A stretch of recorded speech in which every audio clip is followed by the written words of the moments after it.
Ayu Ting Ting diam-diam beri barang mahal untuk Bunda Korla. Pedangdut Ayu Ting Ting diam-diam berikan barang mahal untuk Bunda Korla. Setelah Ayu Ting Ting sempat bertemu, ternyata ia berikan sesuatu untuk dipakai Bunda Korla. Rupanya Ayu Ting Ting berikan barang tersebut secara diam-diam untuk Bunda Korla.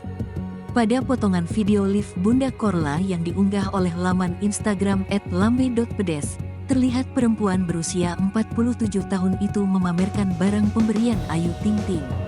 Raut wajahnya pun terlihat senang karena pemberian bedak branded dari Ayu Ting Ting.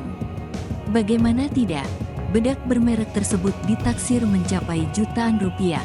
Ini bedaknya ini, YSL, ya Allah tahu banget selera emaknya.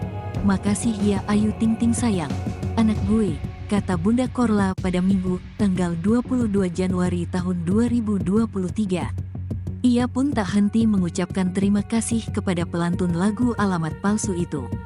Selain bedak mahal, Bunda Korla juga diberikan 3 buah parfum branded.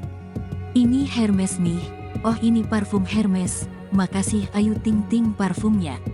Makasih sayang sukses selalu sayang anak gue, jelasnya. Tak hanya itu, pemilik nama asli Cynthia Korla Priscilia ini memuji paras Ayu dibilang seperti anak kecil. Yang mukanya kenceng bener, mukanya kecil bener, kayak anak TK mukanya pakai pita-pita, ungkap Bunda Korla. Sontak potongan video tersebut dibanjiri komentar netizen.